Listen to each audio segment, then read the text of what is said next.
Not that long ago, I collaborated with a client who approved an entire quarter's worth of content in less than an hour.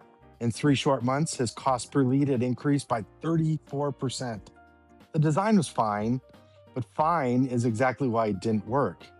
The problem is not AI, but I see so many creative leads using it as a shield. They claim AI is flattening creativity, but I think it's actually revealing leaders who had no taste in the first place. You see, for the last 20 years, a considerable number of executives have been able to conceal themselves behind their firms, their teams, their agencies, and even their financial support. Everything looked good because a competent person was filling the gaps that the leader didn't want to vocalize and the brand didn't want to express. So they outsourced the taste and avoided being honest. AI has come along and removed that gap. Listen, everyone can create a campaign now in a matter of hours. The agency layer that was used to take a mediocre brief and elevate it is disappearing. That junior copywriter who would take a founder's rough idea and make it into something notable is now just being asked to prompt it.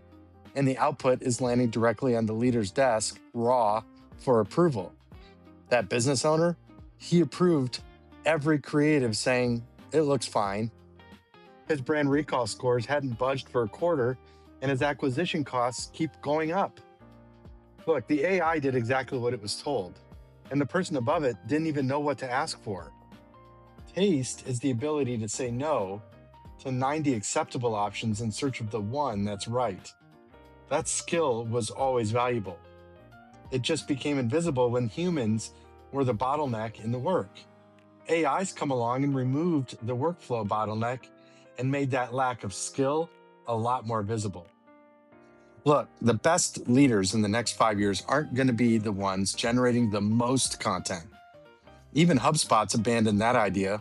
Who's going to unbound this year? It's going to be the leaders who, when looking at 10 pieces of content that are all competent outputs, can confidently say, this is the one worth doing. That's not a prompting skill, that's a judgment skill. And judgment is built the slow way, reading a lot, watching and listening to customers, making defensible calls, and being wrong so many times to know the difference between being confident and being right. Your team doesn't need better tools. They need a leader with enough judgment to improve their output with those tools. Stand out.